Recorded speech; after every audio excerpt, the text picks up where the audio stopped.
السلام عليكم ورحمة الله. الحمد لله رب العالمين والصلاة والسلام على سيد الأنبياء والمرسلين وعلى آله وأصحابه ومن تبعهم ودعا بدعوتهم إلى يوم الدين. أما بعد، أعوذ بالله من الشيطان الرجيم. بسم الله الرحمن الرحيم. ويا أهل الكتاب تعالوا إلى كلمة سواء بيننا وبينكم ألا نعبد إلا الله ولا نشرك به شيئا ولا يتخذ بعضنا بعضا أربابا من دون الله. صدق الله العظيم.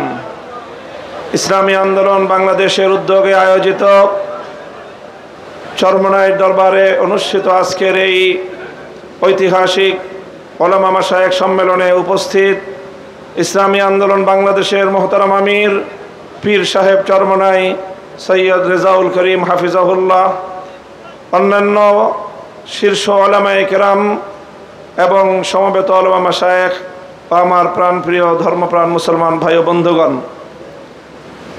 সংক্ষিপ্ত পরিসরে কয়েকটি কথা। আজকের বাংলাদেশের বিশেষত জাতীয় রাজনৈতিক প্রেক্ষাপটে ওলামায়ে কেরামের সামনে এক ঐতিহাসিক সুযোগ এসেছে এবং সুযোগ আসার কারণে তাদের কাঁধে ঐতিহাসিক জিম্মাদারি এবং দায়িত্ব বর্তেছে। আমরা যদি আজকের এই প্রেক্ষাপটে আমাদের দায়িত্ব পালনে ব্যর্থ হই, ইতিহাস আমাদেরকে ক্ষমা করবে না। এই জন্য যাদের কাঁধে দায়িত্বের বোঝা, আমরা শুধুমাত্র একজন ব্যক্তি নই। যেমন ইতিপূর্বে অনেক ভাই বলেছেন, হযরত শাইখুল হাদিস আল্লামা আজিজুল হক রহমতুল্লাহ আলাইহির দায়িত্বের জোয়াল এখন আমার কাঁধে। হযরত পীর সাহেব মরহুম সৈয়দ ফজলুল করিম রহমতুল্লাহ আলাইহির দায়িত্বের বোঝা আমাদের বর্তমান হযরত পীর সাহেবের উপর। মুফতি ফজলুল হক আমিনী রহমতুল্লাহ আলাইহি সহ আকাবিরদের দায়িত্বের বোঝা আমাদের ভাই মাওলানা মুফতি সাখাওয়াত হোসেন রাজির কাঁধে। এমনিভাবে আমরা বর্তমান প্রজন্ম আমাদের পূর্বসূরীদের রেখে যাওয়া একটি সুন্দর প্ল্যাটফর্মের উপর আজকে আমরা দাঁড়িয়ে আল্লাহর দ্বীনের কাজ করার সুযোগ পেয়েছি। কাজে এই জায়গা থেকে আজকের এই জাতিকে যদি আমরা নেতৃত্ব দিতে, যথাযথ দিক নির্দেশনা দিতে যদি আমরা ব্যর্থ হই, তাহলে আমাদেরকে অনেক বড় মাসুল গুনতে হবে, দুনিয়াতেও এবং আখিরাতেও। আমি আজকের যে জাতীয় চাহিদা, বিশেষ করে সারা বাংলাদেশের সকল ধর্মপ্রাণ শুধু নয়, যারা ধর্মকে ভালোবাসে অন্তত তারাও, ইসলাম প্রেমী সকল মানুষের অভিন্ন চাহিদা হলো ইসলামী নেতৃত্ব তারা ঐক্যবদ্ধভাবে জাতির সামনে অগ্রসর হোক, জাতির সামনে উপস্থিত হোক। আমি আমার দীর্ঘ যে পর্যবেক্ষণ বাংলাদেশের ধর্মীয় এবং রাজনৈতিক অঙ্গন নিয়ে, সেটা আমি দেখি যে বাংলাদেশে আমরা আলহামদুলিল্লাহ ইসলামিক দৃষ্টিকোণ থেকে আমাদের পার্শ্ববর্তী উপমহাদেশের অন্যান্য দেশের তুলনায় আমরা অনেক সহনশীল একটি জায়গায় রয়েছি। আমাদের বাংলাদেশে ইসলামপন্থীদের মধ্যে পারস্পরিক ঈমান এবং কুফরির কোনো ইখতিলাফ নেই, মতবিরোধ নেই, যেটা আমাদের পার্শ্ববর্তী দেশগুলোতে রয়েছে। সেখানে শিয়া সুন্নির মতো জটিল বিরোধ রয়েছে।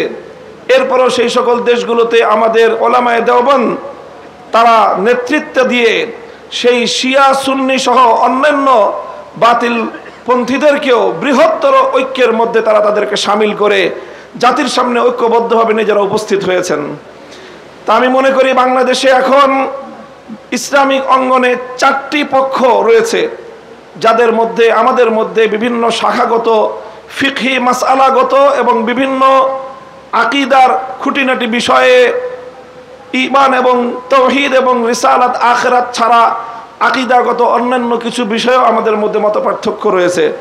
তবে আমরা সকলে একটি কথায় একমত, সেটি হলো আল্লাহর জমিনে আমরা ইসলামী হুকুমত কায়েম করতে চাই। এই এক কথার ভিত্তিতে এটাই হোক আমাদের আগামী দিনের রাজনৈতিক ঐক্যের বুনিয়াদ। যারা যারা আল্লাহর জমিনে কোরআনী শাসন কায়েম করতে চায়, তারা আমরা আগামী দিনে একটি ব্যালট বাক্স নিয়ে জাতির সামনে আমরা এক মঞ্চে হাজির হব। আমি মনে করি বাংলাদেশে অনেকগুলো ইসলামিক মহল থাকলেও বাংলাদেশে ধর্মীয় এবং ইসলামী সেক্টরের কিয়াদত ওলামায়ে দেওবন্দের হাতে। এটার মধ্যে কোনো ধরনের দ্বিমত অথবা কোনো সংশয়ের কোনো অবকাশ নেই। বাংলাদেশে যদি 4 লক্ষ মসজিদ থাকে, 3.5 লক্ষ মসজিদের ইমামতের এবং মেম্বারের দায়িত্ব ওলামায়ে দেওবন্দের হাতে। কাজেই ধর্মীয় সকল অঙ্গনগুলোকে ঐক্যবদ্ধ করার ঐতিহাসিক দায়িত্ব ওলামায়ে দেওবন্দের কাঁধে।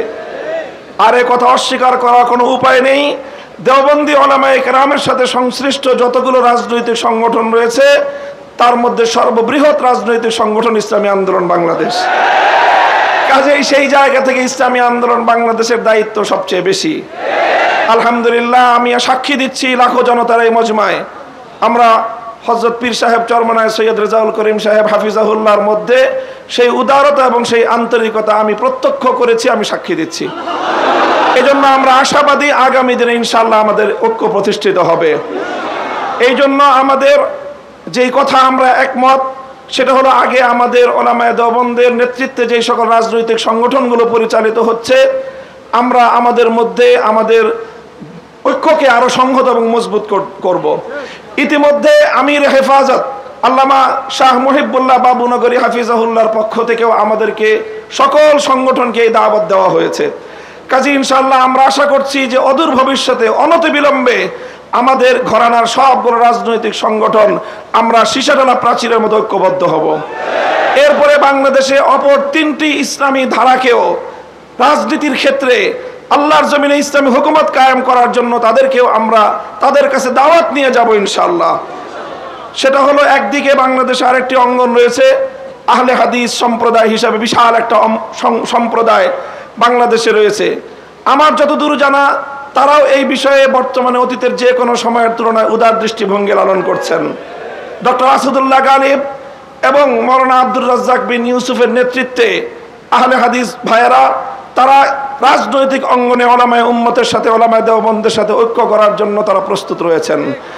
আমাদের আরেকটি অঙ্গন রয়েছে যাদেরকে আমরা সুন্নি বলে জেনে থাকি, সেই সুন্নি ভাইয়েরাও আমি আশা করি এবং আমার কাছে যতটুকু ধারণা, তারাও ঐক্যের জন্য প্রস্তুত রয়েছেন। তৃতীয় যে আরেকটি গ্রুপ রয়েছে জামায়াতে ইসলামী বাংলাদেশ, যারা দীর্ঘদিন ধরে রাজনৈতিক অঙ্গনে আল্লাহর জমিনে আল্লাহর আইন বাস্তবায়ন করার স্লোগান নিয়ে যারা কাজ করছেন, তাদেরকেও আমরা উদাত্ত আহ্বান জানাবো এবং তাদের কাছে আমরা দাওয়াত নিয়ে যাব। এইভাবে ওলামায়ে দেওবন্দ যদি ঐক্যবদ্ধ হয়ে আহলে হাদিস, সুন্নি, জামায়াতে ইসলামী সহ ঐক্যবদ্ধ হতে পারে, বাংলাদেশের উম্মতের ওলামায়ে কেরামের কাছে জিজ্ঞাসা করা ছাড়া কোন রাজনৈতিক সিদ্ধান্ত গ্রহণ করা যাবে না। বাংলাদেশ ইনশাআল্লাহ আল্লাহর নিজাম অনুযায়ী চলবে, কোরআনী শাসন বাস্তবায়ন হবে ইনশাআল্লাহ। সেই দিন আমরা দেখতে পাবো, আমাদের হায়াতে, আমাদের জীবদ্দশায় দেখতে পাবো। আমি আশা করি আগামী নির্বাচন হবে আমাদের জন্য সেই ধরনের বৃহত্তর একটি ঐক্য জাতিকে উপহার দেওয়ার মোক্ষম সময়। আমি আপনাদের সকলের কাছে দোয়া চাই যে এভাবে যেন আমরা আমাদের ভূমিকাগুলো পালন করে যেতে পারি। বাংলাদেশ খেলাফত মজলিসের পক্ষ থেকে আমি আজকের এই ভর মজলিসে এই ধরনের কার্যক্রম পরিচালনায় আমাদের শতভাগ উদারতার এবং আন্তরিকতাপূর্ণ ভূমিকা পালন করার প্রতিশ্রুতি দিয়ে যাচ্ছি ইনশাআল্লাহ। নাসরুম মিনাল্লাহি ওয়া ফাতহুন করিম।